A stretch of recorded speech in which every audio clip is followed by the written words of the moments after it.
Walnut Creek tonight, demanding 5 police officers be taken off the street. The call comes in the wake of the fatal shooting of a mentally ill man back in June. Miles Hall was killed after police responded to a 911 call from family members asking for their help. KTVU's Greg Liggins live now in Walnut Creek. And Greg, tonight's rally comes after a lawsuit was filed against the city. Indeed it does, and as you mentioned, that officer-involved shooting did end the life of Miles Hall. The young man was shot and killed by police right here in Walnut Creek back in June.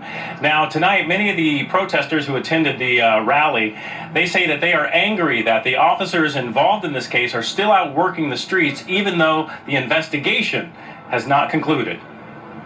What do we want? They want justice for Miles Hall, a 23-year-old man with mental illness shot and killed on Arlene Lane June 2nd. Hall, depicted in this police video, had a mental episode, so his family called 911. The family's attorney says police knew of Hall's mental condition prior to the call, but still mishandled the situation. The more insulting part of all this is the family looked to the police as a protector, as an organization to help them to protect their son. And instead of protecting them, they wanted to kill them. Hall had a metal object in his hand, and officers said they felt in danger.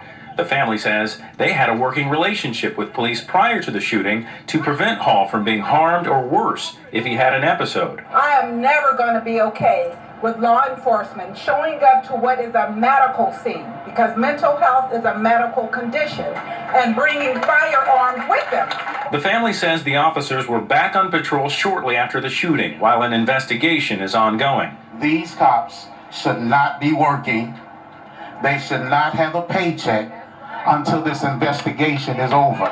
This has gone on too long. They keep talking about this investigation that's happening, which is a bunch of There's no investigation. They're just keeping the officers off, letting them back on the street to do what they do, not giving us information, not doing anything to help make this situation any better.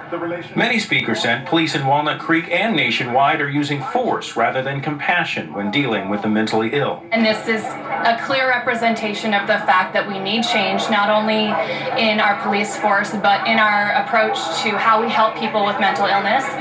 The Hall family says they are now channeling the painful loss of their son into something positive to prevent the lives of others with mental illness from being snatched away prematurely during an encounter with police. This is about Miles' legacy now, so we're going to make sure that Miles' life does not go in vain.